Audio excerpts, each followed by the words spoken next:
je m'appelle Ahmed Allami, je viens d'Irak, je suis irakien. Ça fait depuis 2015 je suis ici en France, ça fait à peu près 5 ans. J'ai 28 ans. Je suis réfugié politique depuis 2018, fin 2018. J'ai eu le statut de réfugié de la part de CNDA, c'est ça. Et maintenant, j'habite sur Versailles, j'ai un travail sur Versailles.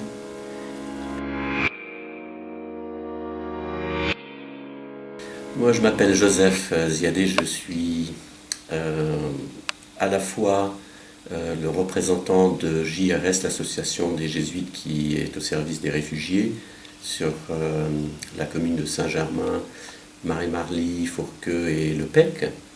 Et on aura l'occasion peut-être de parler davantage de ce qu'on fait, mais à l'intérieur de JRS, il y a un rôle qui est celui d'accompagner les demandeurs d'asile pendant la procédure jusqu'à ce qu'ils obtiennent une réponse de la France. Donc j'ai eu la joie de faire ce travail. C'était en fait mon premier job chez JRS il y a 5 ans, d'être accompagnateur, et c'était Ahmed le premier que j'ai accompagné. Donc c'était le service des jésuites au service des réfugiés qui a pour mission principale de lutter contre les exclusions des migrants et pour les aider à accéder à leurs droits. Un des grands soucis que nous avons en France, c'est que bien que le droit de l'asile est un droit ultime qui est dans la Constitution, la moitié des demandeurs d'asile pratiquement qui viennent demander à la France la protection ne trouvent pas un refuge, ne trouvent pas un hébergement et se retrouvent à la rue. Et nous, ce qu'on a pensé faire, c'était de proposer à ces personnes qui étaient à la rue un moment de répit pendant leur procédure et de pouvoir bénéficier d'un hébergement, d'une hospitalité dans des familles ou des congrégations religieuses, mais surtout des familles qui, pendant une courte période de 4 à 6 semaines, vont, j'allais dire, avoir la joie de rencontrer, mais en même temps, quelquefois être déplacés parce que les choses ne sont pas toujours simples quand on accueille quelqu'un d'étranger chez soi. Au début, c'était compliqué parce que par rapport, j'ai pas l'habitude. Il faut adapter comment ils vivent le français, comment tu manges, et c'était pas facile au début. J'ai plus de difficultés par rapport au changement de la famille. Et chaque 4 semaines, j'ai appris l'habitude de vivre avec une famille. Après, il faut partir de cette famille. Ça fait à peu près difficulté pour moi parce que j'ai attaché à la famille. Après, on s'attache à la famille. Après, il faut le changer. C'était vraiment à chaque fois. Mais par contre, c'était vraiment très sympa, ça me touche beaucoup par rapport. J'étais dans la rue, après j'ai trouvé un hébergement dans une famille. On partage les bons moments avec eux, on partage les joies. Et il y a des moments c'est difficile par rapport où je viens de loin, par rapport où je vis très loin de ma famille. Mais après, avec le temps, ça va faciliter les choses, ça va. Mais c'est vrai, c'était pas facile par rapport à. J'ai un gros souci. Mais après, c'est avec la famille, vraiment, ça va m'aider beaucoup. Et surtout, le logement ici, c'est très compliqué parce que sans papier, tu connais personne, tu viens de loin, tout seul, c'est compliqué, c'est très compliqué. C'était pas facile du tout. Même avec des papiers, parce que tu as le droit de demander. Après, il faut trouver un travail, il faut avoir un compte en banque, tout ça, il faut tout.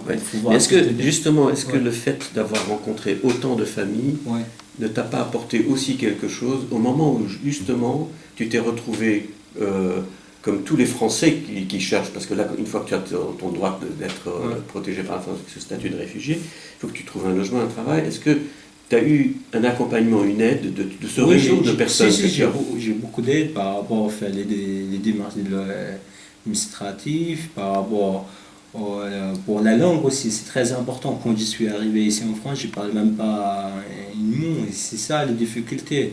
J'ai des difficultés par rapport à la langue. Quand je suis arrivé, je ne parle pas du tout le français. C'est ça la difficulté. Et le fait où j'étais dans une famille d'accueil, ça va m'aider beaucoup, beaucoup pour apprendre la langue, pour progresser ici en France. Vraiment, c'était vraiment génial. En fait, quand j'ai parti de chez moi, je pense pas. Par rapport, on a beaucoup, beaucoup de problèmes en Irak, surtout problèmes de religion, tout ça, entre les chiites, sunnites ou même chrétiens, tout ça. Et du coup, quand je suis arrivé en France, j'étais dans la rue, je dors dans la gare à Versailles ou même à Paris. Et du coup, les premières familles d'accueil où j'étais, ils sont aussi pas les mêmes, ils sont pas les Irakiens et ils sont pas les mêmes cultures, c'est pas la même religion. Ils ont m'accueilli comme, comment je peux te dire, je ne trouve pas le mot le plus fort. Ils sont comme ma famille. Vraiment, j'étais dans une famille d'accueil, mais j'étais comme chez moi. Et ça, quelque chose, ça me touche beaucoup, je ne trouve pas ailleurs. Même chez moi, je ne trouve jamais. Parce que si tu veux, on n'a pas les mêmes, on n'a pas les mêmes religions, on n'a pas les mêmes cultures, on n'a pas les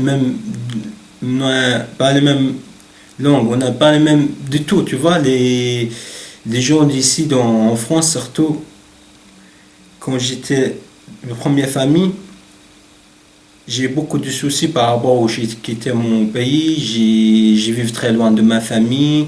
Je connais personne. Je suis arrivé en France seul. Et ça, j'ai trop mal au début. Mais quand je suis arrivé dans une famille d'accueil, et ça me touche beaucoup. J'ai partagé les bons joies avec eux, j'ai partagé les bons moments avec eux, je vis avec eux comme, je sens comme ma famille. Après, les relations, le contact avec eux, jusqu'à maintenant. Et toute la famille, j'étais dans une famille presque 14, combien de familles? 14 à peu près.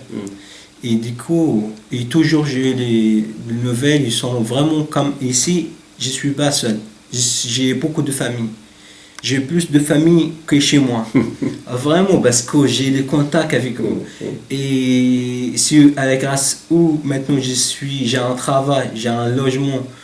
En plus, par rapport à la famille, j'ai appris la langue aussi.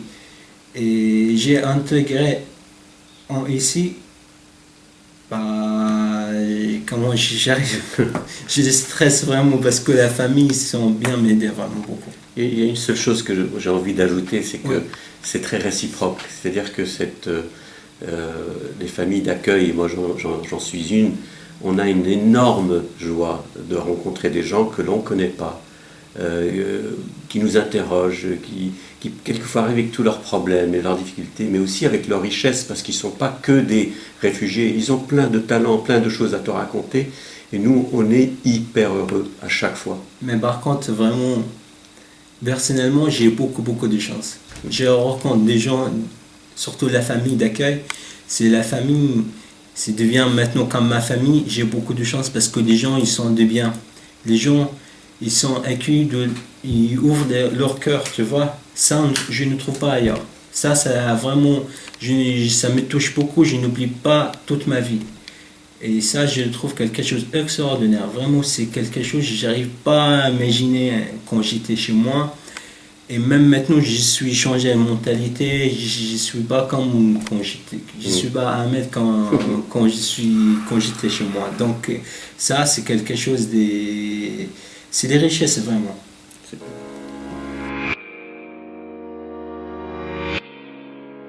Nous faisons partie de JRS et nous avons accueilli récemment 2 personnes, réfugiées, qui sont venues loger à la maison pendant 4 semaines. Nous avons été très heureux de les accueillir, chacune, avec les enfants. Elles ont fait partie de la famille et nous étions heureux de pouvoir leur donner un foyer, leur donner notre joie, leur partager notre vie de famille et leur donner un petit rayon de confort dans la vie si difficile qu'elles ont parcouru. Et c'est une manière pour nous de vivre notre foi, de vivre l'Évangile et d'appliquer ce que Jésus nous demande et ce que le pape nous a rappelé, le pape François, que chaque être humain a droit à une maison, a droit à un logement et a droit à être accueilli tel qu'il est. Et nous sommes heureux d'avoir contribué à cela. C'est pas grand-chose, mais c'est un petit geste qui, s'il s'associe à d'autres gestes, peut faire beaucoup pour tous ces gens qui attendent d'être accueillis. C'était très facile à faire et les enfants étaient contents aussi, on était contents parce que les enfants même redemandent parce que ça amène une ouverture dans la famille et voilà, les enfants jouent ensemble, il y a de bonnes discussions, voilà, c'est vraiment une belle expérience.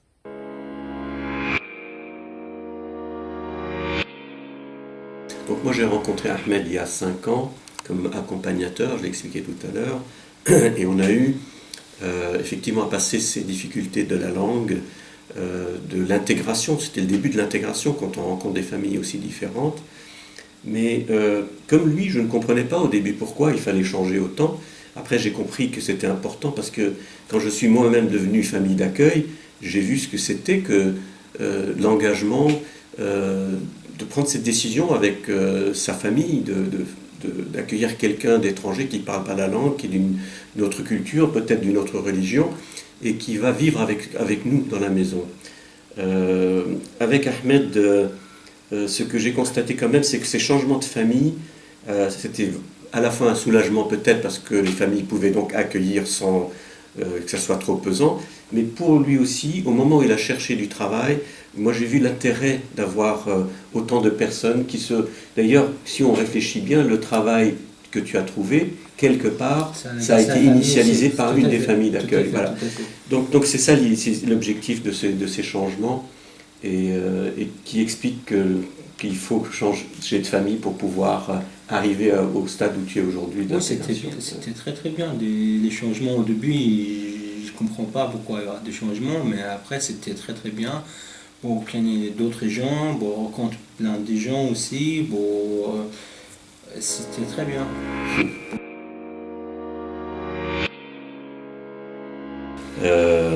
Il est clair que pendant la pandémie et en ce moment où on pense qu'elle se renouvelle, il est encore plus compliqué pour certains, en tout cas, d'ouvrir sa porte. La première des choses, c'est d'avoir cette humilité qui consiste à regarder la situation dans laquelle on se trouve. Certains d'entre nous qui avons envie d'accueillir avant un âge avancé, on est en une santé peut-être fragile, ça dépend de l'espace qu'on a aussi à proposer. Mais la première chose que j'ai envie de dire, c'est que effectivement, pendant cette période, les demandeurs d'asile ont vécu un peu une double peine.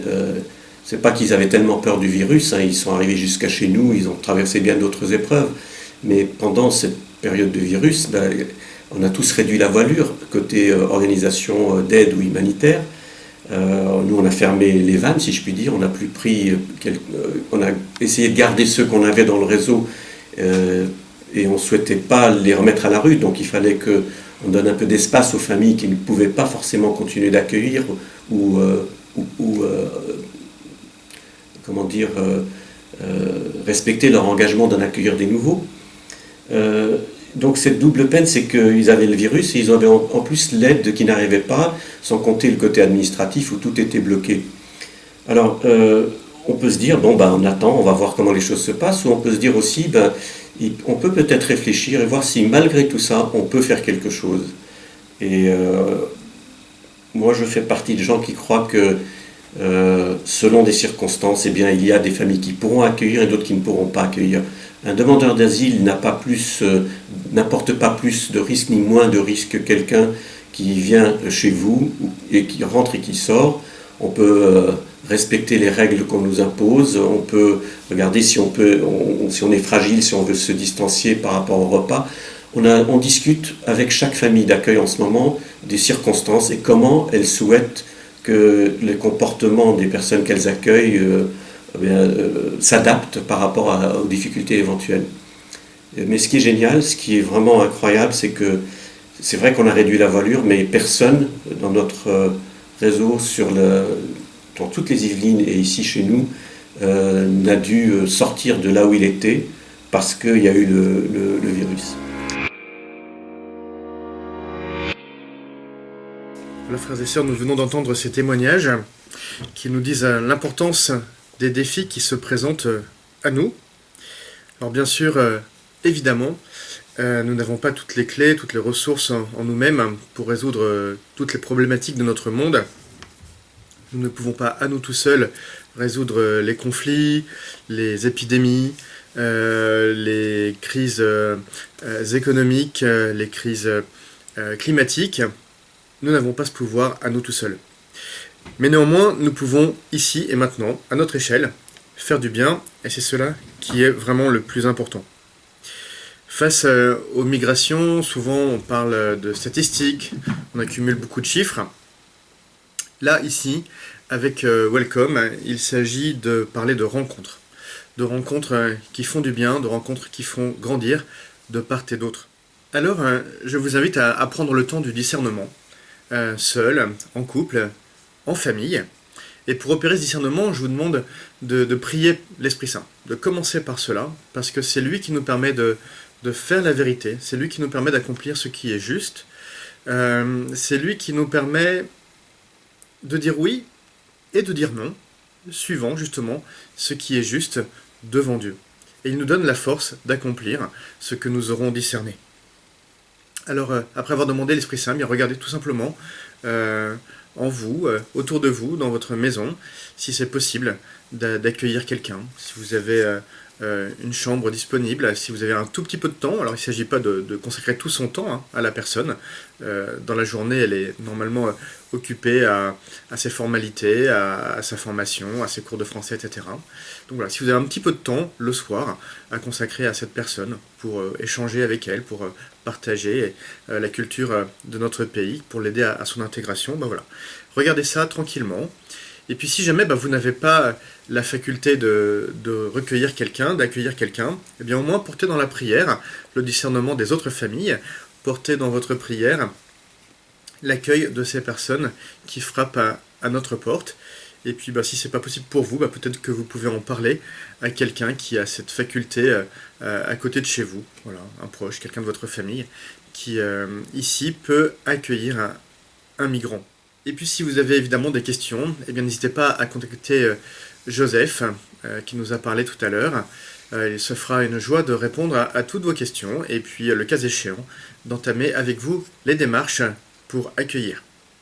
Voilà, dans la lettre aux Hébreux, eh bien, le Seigneur nous dit que grâce à l'hospitalité, eh bien, des personnes, à leur insu, ont accueilli des anges. Évidemment, il fait référence, l'auteur de la lettre aux Hébreux, à Abraham, aux chênes de Mambré, qui a accueilli le Seigneur. Eh bien, n'hésitons pas à pratiquer l'hospitalité aussi pour accueillir des envoyés de Dieu.